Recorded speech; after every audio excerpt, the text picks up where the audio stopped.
মেয়েরা যেমন নরম, মেয়েরা তেমন শক্ত। মেয়েদের যা দেবেন তার দ্বিগুণ ফেরত পাবেন, হোক সেটা ভালোবাসা বা কষ্ট।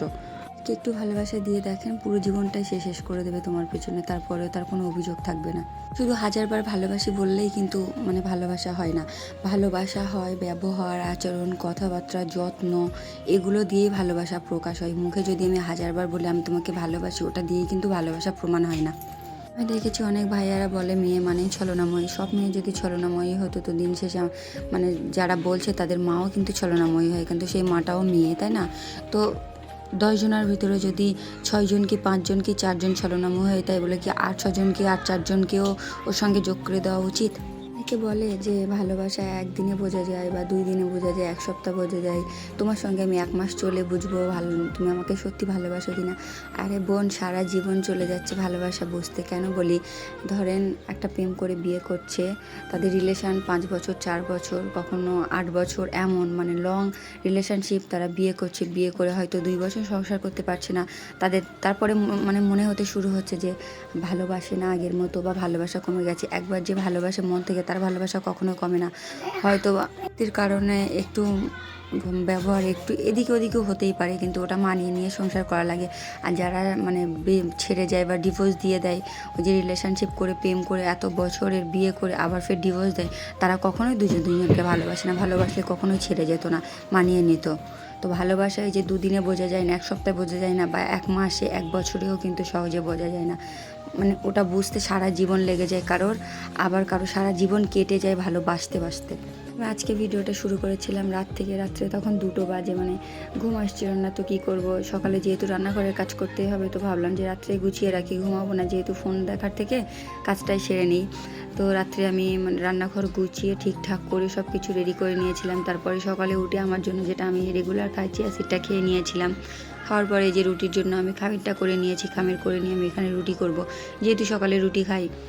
আর এই রুটিগুলো যদি একটু বেশি করে করা হয় তো হচ্ছে গিয়ে 2-3 দিন ধরে রেখেও ভেজে খাওয়া যায়। বাট আমার তো সময় নেই, এতটা সময় থাকলেও পারি না। আমার কেমন লাগে, অনেক কটা রুটি বেললে আমার হাত ব্যথা করে, বা অনেক কটা রুটি আমি করতে পারি না একসঙ্গে। আমি ওই জন্য ডেলি রুটি করি।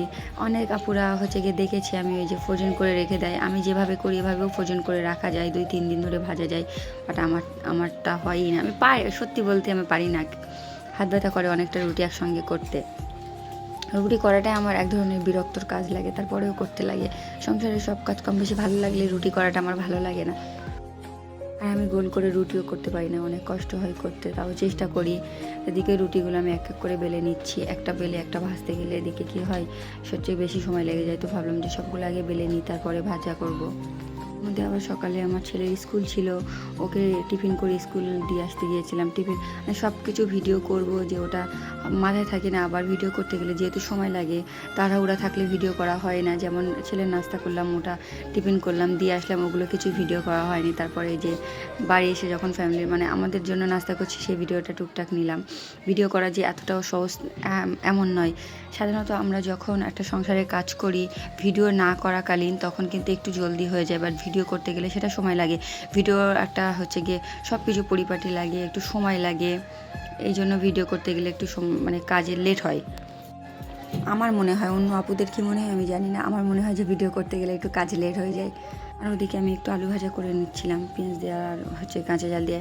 যেহেতু সকালে নাস্তা হচ্ছে গিয়ে একটু মশলা কম দেয়, ওই জন্য আলু ভাজিতেও তেমন কিছু দিই না। তরকারি রান্না করতে, সবজি রান্না করতে গেলে মশলা বেশি হয়ে যায়।